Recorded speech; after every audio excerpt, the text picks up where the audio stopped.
В выставочном центре изобразительного искусства стартовала крупная экспозиция под названием «Культура и искусство. Свет души. Твой авторитет высок. Махтумкули Фраги».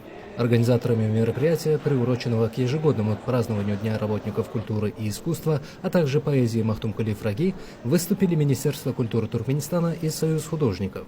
Экспозиция привлекает внимание своим разнообразием и глубоким смысловым направлением. В нее вошли около 130 произведений живописи, от классических натюрмортов до абстрактных полотен, передающих философские размышления и внутренний мир великого восточного мыслителя Махтумкули Фраги. Я уже более 20 лет в этой сфере занимаюсь, именно как ювелир. Я обучался, практиковался в разных странах, большой опыт есть, и пришел к тому, что надо выходить за рамки привычного ювелирного ремесла. То есть обычно ювелирное ремесло, как правило, упирается в определенный предел, но я решил, что можно выйти за него и использовать другие материалы. То есть в данном случае мы это видим. Там мрамор, гранит, стекло, электричество здесь тоже присутствует. И использовать любую тематику как таковую. Художественный показ объединил богатые коллекции ювелирных изделий, графики и скульптуры. Особое место в зале заняли исторические полотна и произведения, детально воссоздающие древний быт, культуру и уклад жизни населения всех 5 вилаятов Туркменистана. Выставка стала важной платформой для преемственности поколений. Свои произведения широкой публике представляют как признанные мастера Союза художников Туркменистана, так и студенческая молодежь, начинающие авторы и мастера прикладного искусства. В рамках открытия состоялась церемония награждения. В знак признания заслуг и стимулирования творческого поиска как опытным наставникам, так и делающим первые профессиональные шаги студентам были вручены почетные грамоты и ценные подарки. Выставка будет открыта для жителей и гостей столицы в течение 10 дней. Для всех желающих приобщиться к национальному искусству вход в выставочный центр изобразительного искусства свободный.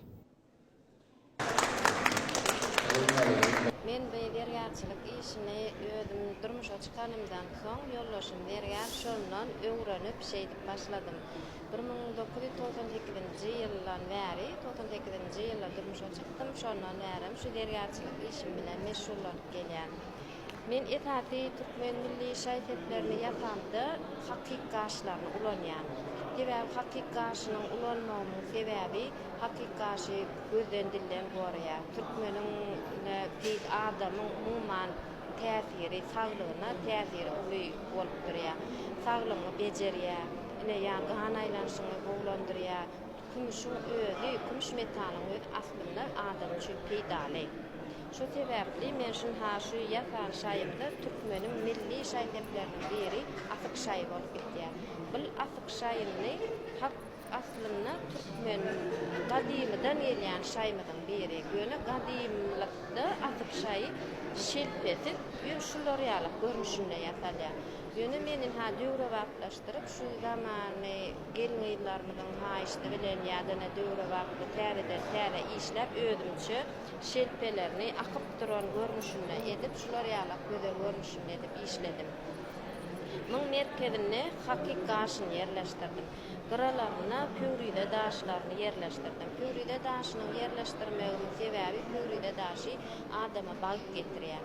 Aslında asmanyň gözelligini, asmanyň dama gök arasda bolup durmagyny manida goýulýar. Hemde gök daş, püride daş bag getirýär adama. Şu sebäpden hakyky gaşyň püride daşyny men türkmen milli şaýhetlerinde köp kullanýan. Onuň ine daşyna kesme nagşlar ýerleşdiriler. Bu kesme nagşlarda çigillem nagşyny hemde üzülmez nagşyny ulandım. Sebäbi üzülmez nagşynyň manysy bir iş tutuňda ýa-da durmuşyň ýa-da üzülmän gitdere durmuş, ýa-da üzülmän gidilişi ýalaky, şolar ýalaky bir işin üzülmesi uzak gitmegi. Şu sebäpden üzülmez nagşy diýilýär. Çigillem nagşynyň sebäbi, çigillem nagşy gelňi ýyllarymyň nurana ýüzleri, çigillem gülüni misal edip gelňi ýyllarymyň ýüzleriniň dama gülüp durmagy, şolar ýalaky gül ýalaky açylyp durmagy türkmen şaýhetine ýerleşdirden owadan hem naşyja bolýar. Onuň ine toplum bolup gitýär bu şaýmyz. Bu taýda gulak sırgalary bar, ne-de ýüzügi bar. Bu gulak sırgalarynyň böyle iş bilen oğluk işi edeninde oğluk işler edenden ulu iş edenin afat bolýar. Sebäbi ulu işde ýerräk bolýar, ýöne şunaky yerleşýän himme şu içinde duran adamyň isleg arzuwy şu şaýa yerleşdirilýär. Şol isleg arzuwy şu kiçik buloklarga ýüzüklere şol manevi, şol pursady, şol tarihi rowayaty şoňa yerleşdirmek kyn bolýar.